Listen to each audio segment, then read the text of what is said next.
My wife had just left for the store when my 7-year-old daughter came running into my office holding her tablet with both hands, out of breath, and said the words that changed everything before she even sat down. "Daddy, I saw Mommy with a man in the park, and I got it on video. Look, I want you to understand something about my daughter before I go any further, because it matters more than anything else in this story. Emma is not a kid who makes things up, and she is not a kid who gets excited over nothing. She is quiet, careful, the kind of 7-year-old who thinks before she speaks. So when she stood in front of me, holding that tablet with her hands slightly shaking, I knew whatever she was about to show me was real. My name is Mark. I am 38 years old, and up until that Saturday afternoon, I would have told anyone who asked that my marriage, while not perfect, was solid. My wife Rachel is 35. She works a few days a week doing bookkeeping for local businesses, and she has always been the steady one in our house, the one who keeps everything organized while I focus on running my auto shop. That afternoon had started completely normal. Rachel said she was taking Emma to the park for an hour so I could finish some paperwork in peace, which she did most Saturdays without me thinking twice about it. 40 minutes later, Emma was standing in my office doorway, tablet in hand, telling me she had something to show me that she did not understand but felt like I needed to see. I set my pen down and told her to bring it over slowly, because something in the way she was standing there already told me this was not going to be nothing. She handed me the tablet and pressed play on a video, shaky, clearly filmed from behind a tree or a bush judging by the leaves at the edge of the frame, but clear enough to see exactly what mattered. Rachel was sitting on a bench with a man I did not recognize, close together, her hand resting on his knee, both of them laughing about something, completely comfortable, completely at ease, in a way that told me this was not the first time they had sat on that bench together. The video lasted almost a full minute before it cut off, and at the very end you could hear Emma's small voice whispering to herself, barely audible, "That is not Daddy." I looked up from the screen at my daughter, who was watching my face carefully, waiting for me to tell her what any of this meant, and I did not have an answer ready for her, because I was still trying to process what I had just watched with my own eyes. "Sweetheart," I said, keeping my voice as calm and steady as I could manage even though my chest felt tight, "why did you record this? What made you press the button?"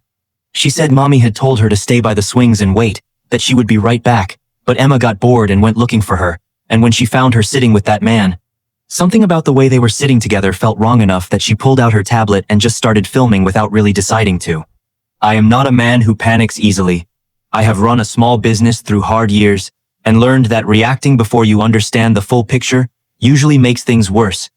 So I told Emma she did exactly the right thing bringing this to me, and I sent her to go wash up while I sat alone with that video, watching it 3 more times, trying to figure out who this man was, and trying to figure out how long this had actually been going on behind my back.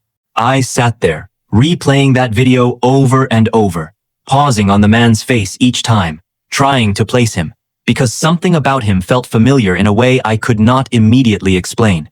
He looked to be around Rachel's age, dressed casually, nothing flashy, the kind of ordinary-looking guy you would walk past in a grocery store without a second glance. It was the 4th time watching it that it hit me, and when it did, my stomach dropped in a completely different way than before. That jacket he was wearing, dark green with a small logo on the shoulder, was the same jacket I had seen hanging in the closet of our neighbor 2 houses down, a man named Kevin who had moved in about 8 months ago with his wife and their toddler. I had waved to him plenty of times taking out the trash, had even helped him jump-start his car once during a cold snap last winter, nothing more than the kind of casual familiarity you build with people who live close by. I never once thought there was anything between him and Rachel, beyond the occasional neighborly small talk. I sat with that realization for a long moment, feeling something shift inside my chest, because this was not some stranger from across town. This was someone living less than 200 feet from our front door. Someone whose wife I had spoken to at the mailbox just last week. Someone whose kid had come over for a playdate with Emma only a month ago. I thought back through the last several months, trying to find pieces that suddenly made a different kind of sense. Rachel had started walking in the mornings more often, said it was good for her stress, and I had never questioned it because exercise seemed like a reasonable thing for anyone to want. She had also started taking Emma to that same park almost every Saturday afternoon, always around the same time, always giving me the same reason that I needed quiet time to catch up on invoices. I never once suspected there was a pattern to it, because why would I? We had built 11 years of trust between us, and questioning her routine felt like something an insecure husband would do, not something a reasonable one would do. I got up from my desk and walked to the window that faces our street, looking down toward Kevin's house, half expecting to see something that would confirm what I already knew in my gut. though of course there was nothing to see, just his car parked in the driveway like any other Saturday. I heard the front door open downstairs. Rachel and Emma were home. I quickly closed the video app, set the tablet on my desk exactly the way it had been sitting before, and took a slow breath, trying to compose my face into something neutral before I went downstairs to greet them, like nothing at all had happened in the last 40 minutes. Rachel called up asking if I wanted to help unload some snacks she picked up on the way home, her voice light and easy, completely unaware that her 7-year-old daughter had just handed me proof of something she believed was still a secret. I walked down those stairs feeling like a stranger in my own house, smiling at my wife, asking about the park, watching her answer easily, casually, without a single crack in her expression, and I understood in that moment that whatever this was between her and Kevin had been going on long enough that lying to my face no longer cost her any visible effort at all. I spent the rest of that evening acting completely normal, helping put away groceries, eating dinner across the table from my wife, listening to Emma talk about the ducks she saw at the park, all while carrying around a video in my head that I could not stop replaying. I did not confront Rachel that night. I told myself I needed to understand the full picture before I said anything, because if I came at her with half-formed suspicions, she would simply deny everything and find a way to cover her tracks even better than she already had. The next morning, once Rachel took Emma to her weekend swim lesson, I walked outside under the excuse of checking our mailbox, and instead I stood at the edge of our driveway for a few minutes, just watching Kevin's house. His car was gone. His wife's car was still there. Their curtains were open. Everything looked completely ordinary, and yet knowing what I now knew made even the most ordinary scene feel like it was hiding something underneath it. I went back inside and did something I am not proud of, but felt necessary at the time. I opened Rachel's laptop, which she almost never locks, because she has always trusted me completely with her things, the same way I had trusted her. I searched through her browser history first, and most of it was nothing. Recipes, work-related bookkeeping sites, normal things. But buried in a folder, labeled Old Receipts, was a series of photos that did not belong there at all. Photos of her and Kevin together, at a coffee shop I did not recognize, at what looked like a hiking trail nowhere near our neighborhood. One from what appeared to be a hotel room with a view of a city skyline I could not immediately place. The most recent photo was dated only 12 days ago. I sat there, staring at that hotel room photo for a long time, doing the math in my head, realizing this had clearly gone far beyond a few secretive conversations at a park bench. This was something that had been building for months, something they had gone out of their way to document privately, perhaps foolishly believing no one would ever find it tucked away in a folder with a boring, forgettable name. I thought about Kevin's wife, a woman named Denise, who had brought over a casserole the week they moved in, who had chatted with me about landscaping plans just last month, completely unaware, or maybe not completely unaware, that her husband was spending afternoons with my wife in hotel rooms in cities I did not even recognize. I closed the laptop and sat back in the chair, feeling something harden inside me that had not been there the day before.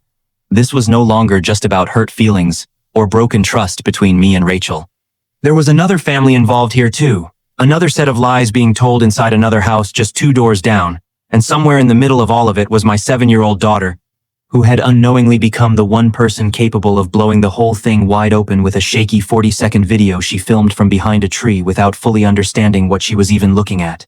I did not sleep much that night, lying next to a woman I now understood, I barely knew at all anymore, listening to her breathe evenly beside me while my mind ran through every possible next move. By morning I had decided I needed more than photographs before I said anything, because photographs alone could still be explained away as innocent friendship if Rachel wanted to fight hard enough to convince me otherwise. And some small, stubborn part of me still wanted an explanation that did not end my marriage completely. I waited until Rachel left to drop Emma at her sister's house for a birthday party, giving me a full 2 hours alone in the house. And I went back to that laptop, this time looking past the photos into her email, something I had genuinely never done before in 11 years together, because I never had a reason to. It did not take long to find what I was looking for. An email thread with Kevin, using a separate account under a name that was not his own, discussing something that had nothing to do with romance at all. They were talking about money. Specifically, they were talking about a joint investment Kevin claimed to have access to through a cousin who worked in real estate, something involving a property flip in another state. And Rachel had already wired him $4,000 from an account I did not recognize, one that was not our joint savings and not the business account either. I sat there staring at that number, $4,000. Feeling a different kind of alarm creep into the anger I already had, because this was not just an affair anymore. This had the shape of something Rachel might not even fully understand she was caught up in. I did a quick search on the name attached to that investment property Kevin mentioned, and found absolutely nothing. No listing, no ownership record, nothing tying it to any real transaction anywhere. I am not an investigator, but I have run a business long enough to recognize when numbers do not add up to anything real, and these numbers did not add up to anything at all. I thought about Kevin differently now, not just as a man who had been meeting my wife in hotel rooms, but possibly as someone running some kind of quiet scheme, using whatever relationship he had built with Rachel to get access to money that was not his to take. I did not know yet if Rachel understood what she was actually part of, or if she believed every word of it the same way I had once believed every word she told me. I closed the laptop and sat there for a long time, turning the same question over in my head from every angle. Do I confront her now, with everything I already have, or do I wait, gather one more piece of proof, and risk her disappearing further into whatever this had become, before I even had the chance to understand the full size of it? My phone buzzed. It was a text from Denise, Kevin's wife, asking if Rachel could watch her daughter for a couple hours next week, since apparently they had become close enough over the past few months to trade favors like that. And reading her name on my screen, completely unaware of everything I now knew, made the whole situation feel even heavier than it already was. I stared at that text from Denise for a long time before setting my phone down, because something about it bothered me in a way I could not immediately name. If Rachel and Denise had gotten close enough to trade childcare favors, that meant Rachel had been spending time inside that house too, sitting across from a woman whose husband she was secretly seeing, smiling at her, accepting her kindness, while carrying on something that would destroy her marriage the moment it ever came to light. I did not know which version of Rachel that made her, someone who had simply gotten in too deep to find a way out, or someone capable of a kind of coldness I had never once seen in 11 years of marriage. I decided I needed to talk to someone outside the situation before I did anything else, so I called my brother Sam, who has always been the more level-headed one between us, and told him everything from the video, to the photos, to the strange money transfer. He was quiet for a moment after I finished, and then he said something that stuck with me. Before you blow up your whole life, find out exactly what Kevin actually is, because a guy running a fake investment scheme on the side is not just cheating with your wife. He is probably doing this to more than one person, and you need to know what you are actually dealing with before you decide how to handle it. That afternoon, using nothing but a search engine and a little patience, I started digging into Kevin's background more carefully than I had before. His name did not match public records for the house he was living in, which was registered under Denise's name only. A little more digging turned up an old news article from 3 years ago in another state, a small-town paper, mentioning a man with his exact name and photo in connection with a real estate fraud investigation that never resulted in charges. The article noting only that investors had lost money and no wrongdoing had been formally proven. My hands were steady, but my mind was racing, because this was no longer just a story about a broken marriage. This was starting to look like a pattern. A man who moved into quiet neighborhoods, built trust slowly, found people willing to hand over money based on friendship alone, and disappeared or moved on once things got too complicated. I thought about our $4,000 sitting in some account tied to nothing real, and I wondered how many other neighbors, how many other trusting people, had already handed him money the same way Rachel had. I printed out everything I had gathered so far, the photos, the email thread, the old news article, and sat at my kitchen table that evening staring at the small pile of paper that represented the complete unraveling of the life I thought I had. Rachel came home with Emma a little after 6, tired from the birthday party, asking what was for dinner, completely unaware that the folder sitting closed on the counter contained enough truth to end everything she had spent months carefully hiding. I told her we needed to talk once Emma was asleep, and for the first time since this whole thing started, I saw something flicker across her face that was not confidence, something closer to fear. Like some small part of her already sensed that whatever calm she had been living inside was about to break apart completely. Once Emma was finally asleep, I sat down across from Rachel at the kitchen table and slid the folder toward her without saying a word at first, just watching her face as she opened it and saw exactly what was inside. Her hands went still over the photographs, and for a long moment she did not speak at all, just stared at the picture from the hotel room like she could not quite believe it was sitting in front of her on our own kitchen table.